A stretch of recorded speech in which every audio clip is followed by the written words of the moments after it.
My mama told me when I was young, we're all born superstars. She wore my hair, put my lipstick. I don't know. Well, wait a minute. I don't like it. I really don't. No. I don't know, looking at it like this, I don't have nothing against it because most people that's like that is probably some of the realest ones you could probably meet. And the most kind-hearted and you know, well-off people you could probably meet. But you know what? Hey, keeping it from Diesel, keeping it real with me. LGBT, right? Live and let live. You are who you are. You only get one life, so live it the way you want to. Don't you ever, ever, ever, ever touch another man's penis. That's against the law, but if you want to tickle them, that's their little funny game. But then, back to them being gay, they can be gay all they want. My family's always been comfortable with being gay, but they're not very, very comfortable with like openly expressing being gay. So it's okay to be gay in my family, but it's just how you express it. It's what bothers everybody. So 2 years ago, I started wearing like makeup and crop tops and going out to like gay clubs and hanging out with a whole bunch of gay people, and it was an issue for like a couple months. But then they got over it. They had no choice. So it was just, I didn't get the experience of coming out because my mom already knew and she helped me through it. She was literally like my ear, my rock, and made like, she told me I was gay. She made me comfortable with it so I could say, yes, Mom, I think I am gay, I like boys. And then once she made me comfortable with this, she like got my whole entire family around and we all came together for like this nice dinner and we talked about it. And it wasn't a big deal to anybody. No one cared. As long as you don't make it a big deal, no one else can make it a big deal. Black women like you, Philip, yeah, you guys ain't putting out. And anything brown, I like tuna.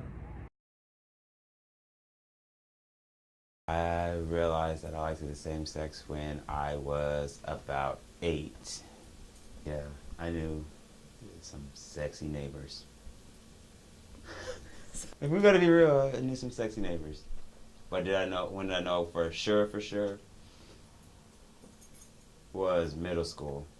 That was when I was just like, it wasn't just a thought, it actually was true. All of my cousins and friends and that were over at the house, they used to always make little gay jokes. And they'd pick on me and pick on me and pick on me, telling me that I was gay. And even though I had more girlfriends than they did, they still picked on me. So I think that would probably be my hardest time because I was trying to be somebody that I really wasn't. I'm very passive at times, so I kind of like, shrug it off, walk away. But in the same sense, I don't like ignorance. So it becomes an issue for me and I start to like basically be an advocate of gays because I don't feel like anybody should ever have to feel like they're an outsider because they're being who they want to be. I usually don't say anything, but unless they approach me, most time people approach me, they always say she. That gets on my nerves and I have to recorrect them. And then they just tell me I'm pretty. And they're going about their day. But when people come at me like with like an attitude about me being gay, I usually don't say anything to them. I just keep on going because it doesn't matter to me. I feel like it's your opinion. I'm going to still do whatever I want to do, whether you have anything to say about it or not. So personally, hey, I can't judge nobody. It's not my job. So, you know what I'm saying? And that it is. I'm kind of like a good mix of both because I got 4 older brothers, so it's like you can't really be too feminine, but I also know that I'm a boy. My family raised me to know you're a boy, you're a grown man, so you have to honestly understand that you're a man. But in my personality and my actions, I would say I'm more feminine. A man cannot be a pretty woman and a woman can't be a handsome gentleman. That's all, period. I don't care what long johns you wear. I don't care what the prettiest dress you got an Adam's apple. You holding a man thing. I mean, I don't know if you want to cut it off. I don't know what your feelings was, how you was raised. Well, Felisha, I mean, I'm not gay, so you know, see right down there, you're getting hard, and your voice is. I like that light voice. On this record, you're like, yeah. So you saying I'm gay? Yeah. You got an Adam's apple.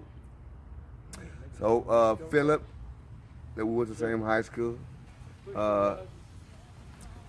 Thank you for asking that question, man, Philip. You have a great day. Posey. Philip Posey. Bye-bye. Hold it better.